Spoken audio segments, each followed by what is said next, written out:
Hello everyone, welcome to WowOS. Sorry for the delay in the post. So before we start our session, this is our Telegram channel, WowOS. Okay, so here we are posting daily the Hindi editorial notes and then the video, and along with that we are posting MCQs daily on the basis of current. Secondly, in next 15 days we'll be starting our previous year sessions, also previous year MCQ sessions, plus monthly magazine of vision summary, and then our well-known prelims test series summaries as well, along with videos of the same. So you can join our channel for latest updates. Okay, also join our YouTube channel and hit the bell icon so that you don't miss any of the updates. Okay, चलिए आज का session शुरू करते हैं. देखिए ये आज के न्यूज़पेपर का नोट्स है, ठीक है, in just one page. Okay, you can download this from our Telegram channel. Okay, so please subscribe to our Telegram channel. चलिए न्यूज़पेपर देखते हैं आज का. चलिए पहली न्यूज़ क्या है? पहले छोटी वाली न्यूज़ देख लेते हैं. Home minister launch Hindi version of first year MBBS book. अब बेसिकली कोशिश ये चल रही है कि जो भी हायर एजुकेशन की बुक्स हैं वो हिंदी में मिल जाए, ठीक है. उसी उपलक्ष्य में जो है इन भोपाल देव launched one first year MBBS books in Hindi. But problems क्या है? व्हाट स्टूडेंट्स हैव सेड कि those guys who study in Hindi can work only in Hindi belt. They won't be able to work in South India or in other areas because they are not well versed in English. Okay. Secondly, reference books. See, all the reference books are in English.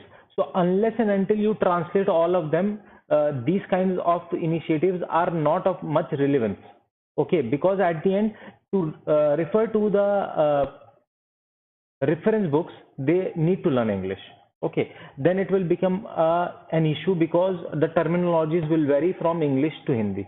Okay, एक और news है यहाँ पर 22,000 for oil PSUs to cover LPG losses. अब ये क्या कह रहा है?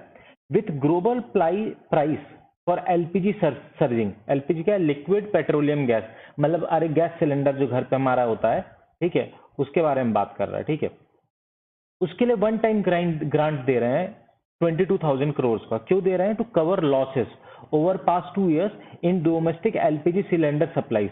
Why? Because cylinders are supplied at a regulated price, regulated by government of India. They decide कि भैया इतने में ही देना है आपको, ठीक है.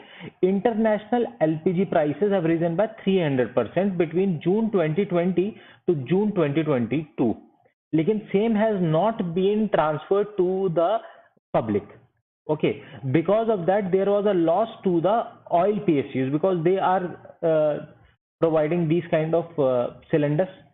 So for that government has compensated them with one time grant of just 22,000 crore rupees. चलिए अब आगे पढ़ लेते हैं. Inflation accelerates to 7.41, highest since April. September food inflation quickens sharply to 8.41%, the steepest level in 22 months. मतलब last 22 months में सबसे ज्यादा इन्फ्लेशन जो है 8.41% से सितंबर में बढ़ा है.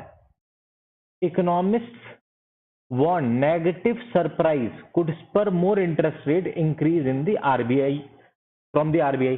अभी जब MPC बैठेगा तो जो है रेट जो है और बढ़ जाएगा, ठीक है. अब देखिए रिटेल इन्फ्लेशन इज 7.4% इन सितंबर, 7% था अगस्त में, ठीक है.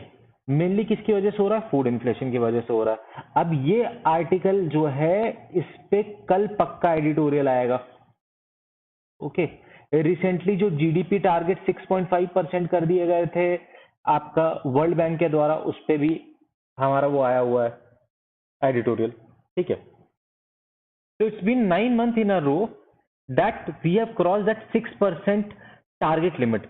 What is the target limit? Target limit is 4 to 6% for what? For inflation, as per Monetary Policy Committee's guidelines. Okay, now they have to give the reasons why they are unable to control the inflation. Okay, RBI would require to send an explanation to the government on its inability to achieve the price stability target. अब इसमें देखिए rural inflation और भी ज्यादा है। Rural inflation कितना है? 7.1% अगस्त में था, अब 7.56% हो गया। ठीक है, नॉर्मल हमारा जो ओवरऑल इन्फ्लेशन वो 7.41% है, रूरल कितना है? 7.56% है। ठीक है, मतलब रूरल ज्यादा है। अब देखिए अर्बन कंज्यूमर्स के लिए इन्फ्लेशन कितना है? 7.27% है from 6.72%। Urban inflation is comparatively lower than rural inflation. ये डाटा कौन दे रहा है? National statistical office. ठीक है, vegetable price surges, inflation in serial 11.5%, rural India में 12% है। ठीक है,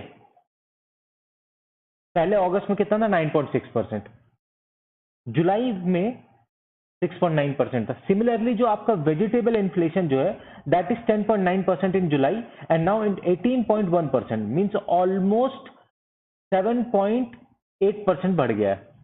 ठीक है, that is a huge margin and in urban areas it is 20.1% today. तो basically urban consumers are facing huge rise in vegetable prices. ठीक है, चलिए ये न्यूज हो गई, अब आगे चलते हैं। Majorly this article is more tends towards factual data, और ये जो है मंथ वाइज डेटा है, सो उतना रिलेवेंट नहीं है। जो आपका इकोनॉमिक सर्वे आएगा उसमें ईयरली डेटा होगा, from that you can know the basic idea where this can be asked. अगर रिसेंट में आपके कोई एग्जाम्स है, स्टेट पीसीएस के हैं, बैंकिंग के हैं, एसएससी के हैं, वहां पर recent data given by various world organization can be asked, so for that it is relevant। चलिए आगे देखते हैं।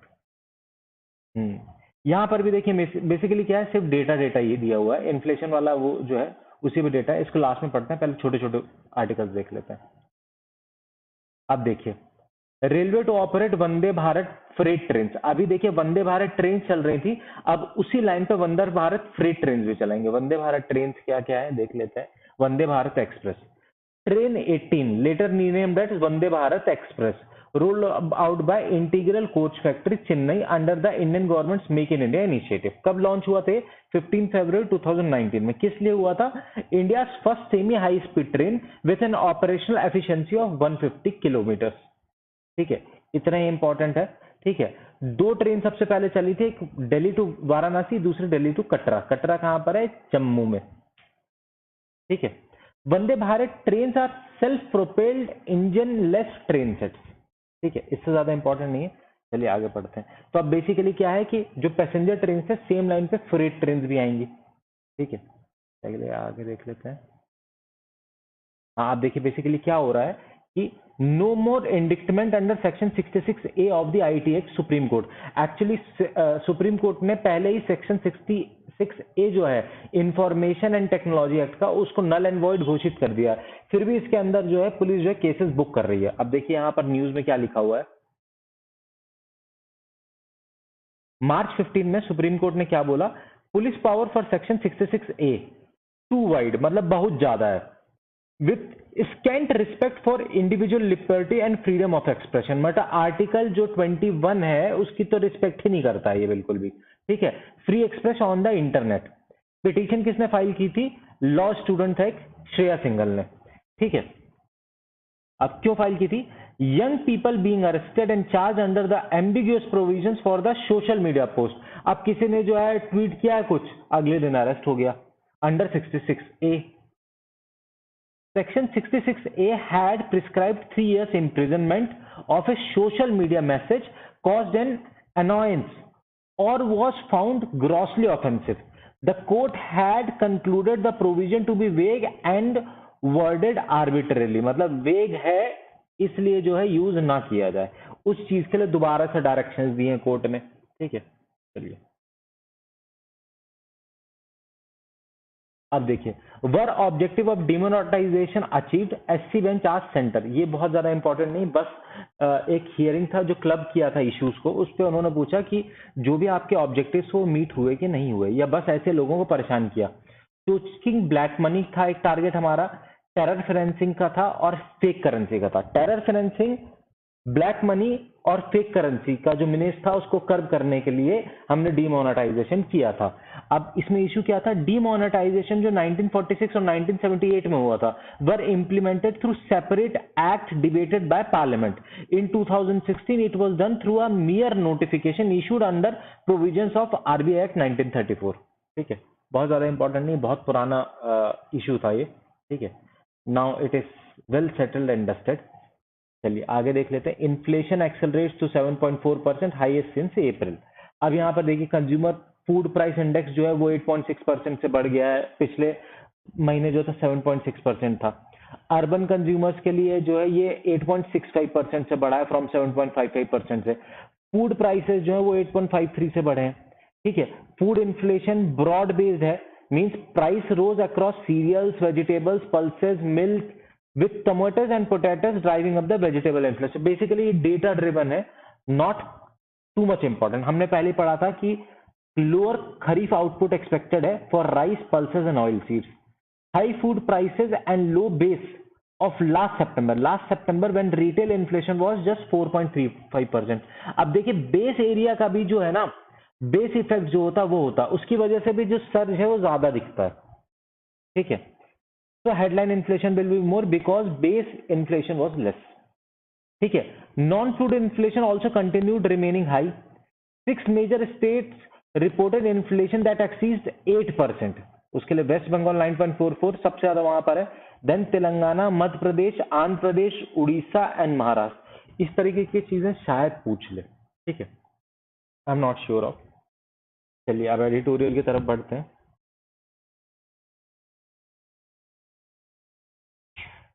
अब देखिए जो टॉपिक कवर नहीं किया, एक टॉपिक तो ये है the court and the problem with its collegium system. अब बेसिकली कोलिजियम सिस्टम के ऊपर इशू क्यों आया, क्योंकि अभी रिसेंटली जो अपॉइंटमेंट हुआ है उसमें जो है जो आपके चीफ जस्टिस ऑफ इंडिया है उन्होंने जो है मीटिंग रखी। अब मीटिंग में 2 जजेस जो है वो नहीं आ पाए क्योंकि they were busy in their own work, तो मीटिंग पोस्टपोन की गई, उस पर भी नहीं आ पाए। तो उन्होंने क्या किया, उन्होंने ये कहा कि what we will do, will decide the names and we on that decision remarks can be given by all the members of the collegium through circulation। circulation मतलब क्या होता है, जैसे कोई भी मीटिंग में नहीं आया तो एक जो है हमारे पास सेट ऑफ लिस्ट है, उसमें से किसको किसको अपॉइंट करना है या आपके क्या क्या फीडबैक है इनको लेकर के, उसके लिए एक एक इंडिविजुअल के पास फाइल जाएगी, वो अपने कमेंट डाल देगा, दैट इज सर्कुलेशन। तो इसमें जो डीवाई चंचून है और एक और जो जज है उन्होंने बोला नहीं नहीं ये तो प्रोसीजर है ही नहीं, सबको साथ में बैठना था, महफिल जमानी थी, उसके बाद ही डिसाइड होता। तो ये एक इशू था। चलिए इसके अलावा क्या क्या आज के आर्टिकल में, अब ये आईएमएफ वाला जो है ये आर्टिकल अपन ने कवर किया नोट्स पे। ठीक है, नीचे देख लेते हैं। अब यूक्रेन का मुद्दा, यूक्रेन रशिया बहुत हो चुका। अब यहाँ पर ये कह रहे हैं कि जो रिजोल्यूशन है या जो सॉल्यूशन है इस इशू का, या तो रशिया जो है हार जाए, वो हो नहीं सकता। ठीक है, रशिया और यूक्रेन जो है मान जाए। अब रशिया जो है बिना वो 4 एरियाज को लिए बिना मानेगा नहीं। ठीक है, तो ये इश्यूज हैं, तो जब तक इशू रिजॉल्व नहीं हो जाता तब तक कुछ नहीं हो सकता है। ठीक है, एक और है the war against illegal goods as India fights, इसको भी अपन ने कवर किया है। ठीक है, अपन ने क्या क्या कवर किया, एक ये कवर किया है, एक ये कवर किया है। चलिए अब हमारे नोट्स की तरफ बढ़ते हैं।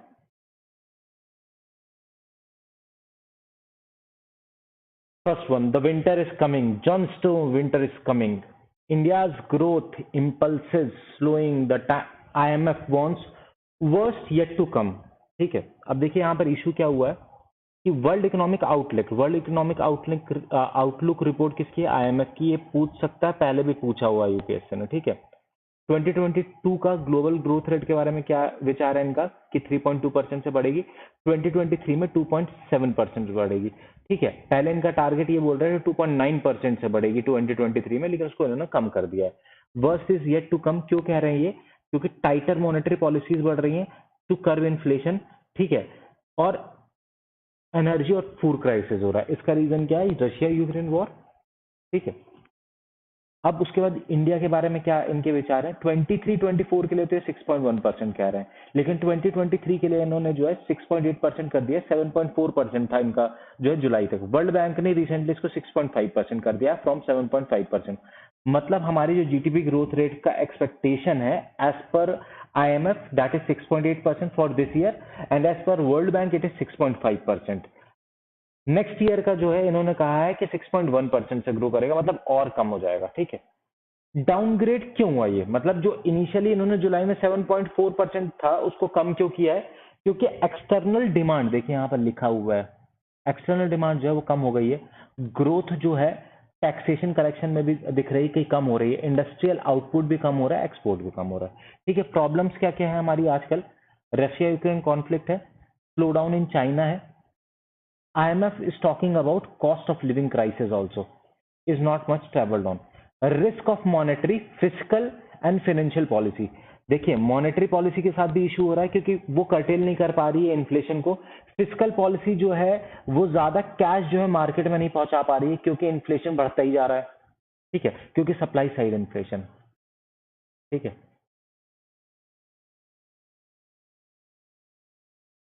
लोग जो है डिमांड कर ही नहीं पा रहे हैं प्रोडक्ट्स की, एंड हाई अनसर्टेनिटी। आगे क्या होगा, इन्फ्लेशन जिस तरीके का है कुछ भी समझ में नहीं आगे क्या होगा। उसकी वजह से क्या हो रहा है कि जो आपके मेजर कैपिटलिस्ट हैं वो अपना पैसा जो है मार्केट में उतारने से डर रहे हैं। They are keeping their money aside and waiting for the normalcy to come. Okay, IMF expects India to become fastest growing major economy next year। इस साल जो है सऊदी अरेबिया को ये ट्राई मिल जाएगा। लास्ट ईयर इंडिया था, तो ये कह रहे हैं कि लास्ट ईयर इंडिया था, इस साल सऊदी अरेबिया को बन जाना, नेक्स्ट ईयर फिर तुम ले लेना। ठीक है, अब इशू क्या है? India not only needs to grow significantly faster than its faltering pre pandemic trajectory but also deliver better quality growth with inclusive and meet aspirations of millions of youths who constitute for demographic dividend। अब देखिए ये demographic dividend का फायदा जो जीवन भर तो रहेगा नहीं, we have a short span of time where we need to capitalize on the demographic dividend। Okay, later on what it says, given the India's low per capita income, sustained surge in prices has hit most household spending capacity and could even cramp their ability to invest in next generation education। अब मान लीजिए देखिए लोगों के पास पैसा कम होगा, महंगाई बढ़ जाएगी तो इन्वेस्ट कर नहीं पाएंगे। अगर इन्वेस्ट नहीं कर पाएंगे तो जब खाने के लाले पड़ जाएंगे तो एजुकेशन में कैसे इन्वेस्ट करेंगे? बस इतना ही है। ठीक है, नोट्स प्लीज डाउनलोड कर लीजिएगा guys, it takes lot of time to prepare these notes, तो प्लीज इससे कुछ फायदा उठाएं आप।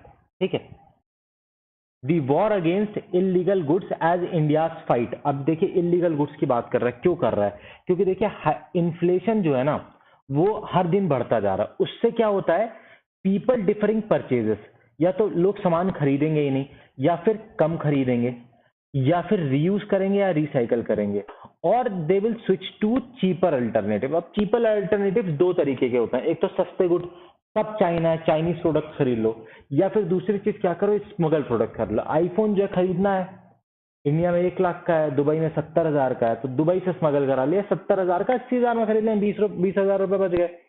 इस तरीके से नाइकी के प्रोडक्ट खरीदने हैं, बाहर से मंगा लो, ठीक है, 2-3 हजार रुपए सस्ते पड़ जाएंगे। इस तरीके से जो स्मगल गुड्स का प्रमोशन हो जाता है। अब जो है नाइक नहीं मिलेगा तो नेक मिल जाएगा, चाइनीज प्रोडक्ट है, ले लो, डिजाइन एक जैसा दिखता है। ठीक है, इन चीजों पर इस पर डिस्कशन हुआ है। पहली चीज क्या है, impact of search for cheaper alternatives. अब इसके इम्पैक्ट क्या क्या होंगे? पहली चीज, it floods the market with cheap inferior goods, fake brands, it boost parallel economy plus promote Chinese product. अब चाइनीज प्रोडक्ट जो है उनको प्रमोशन मिलेगा। ठीक है, गवर्नमेंट के क्या इनिशिएटिव चल रहे हैं? आत्मनिर्भर Bharat, it will help in producing goods in bulk eight lowest possible cost in India itself.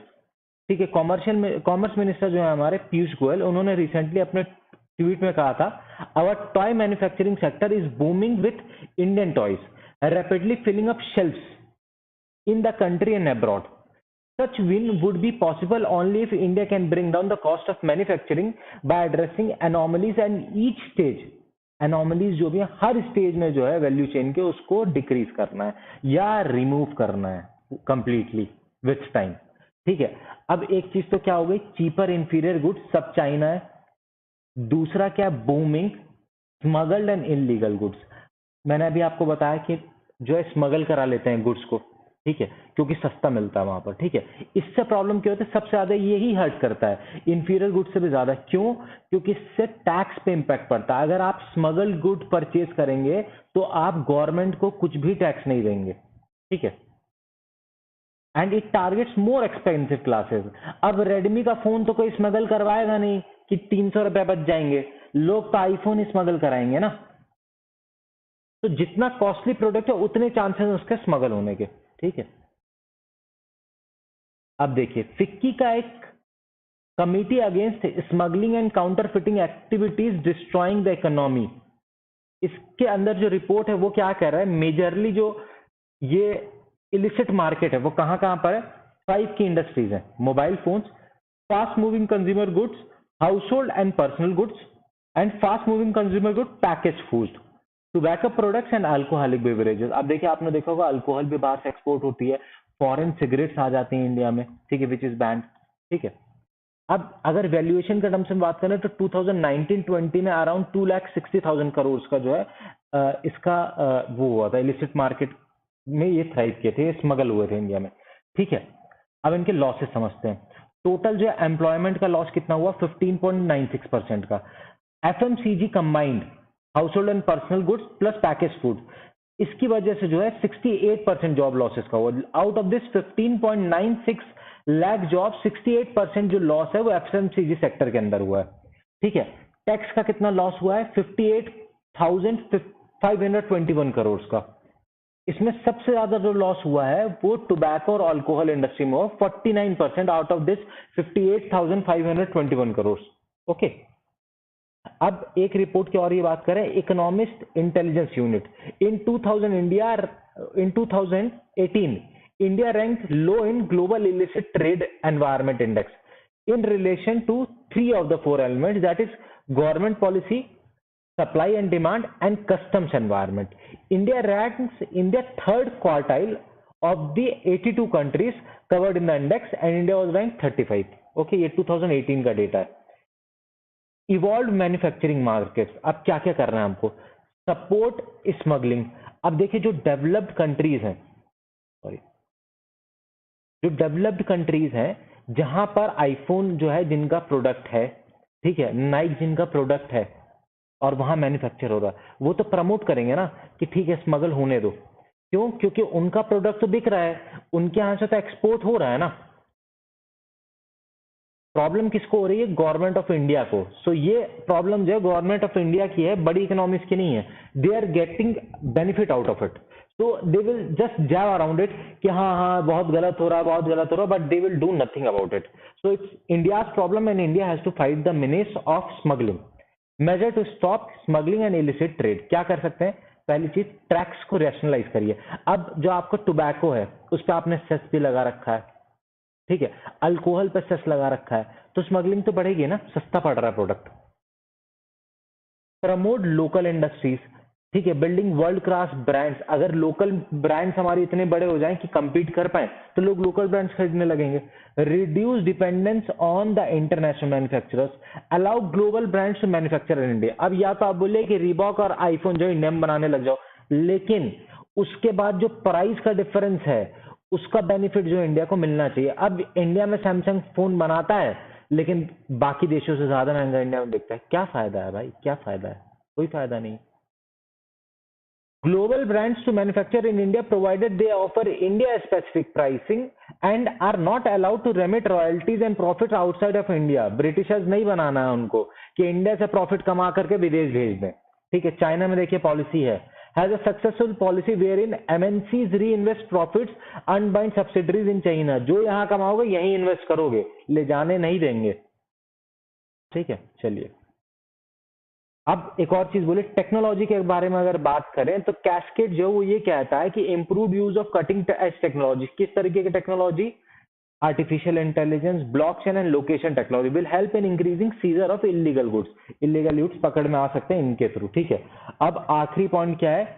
Increase consumer awareness to boycott smuggle goods. अब अवेयरनेस लोगों में बढ़ाओ कि भाई स्मगल गुड्स ना खरीदें, ठीक है, काउंटरफिट गुड्स ना खरीदें, पुअर क्वालिटी गुड्स ना खरीदें, ठीक है। Supply of cheap counterfeit and smuggled goods nurturing crime syndicates and parallel economy where in government and consumers are losers, ठीक है। इतना ही इंपॉर्टेंट था आज के लिए गाइस।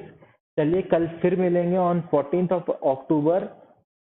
तब तक के लिए शब्बा खैर, sayonara, good day, happy learning.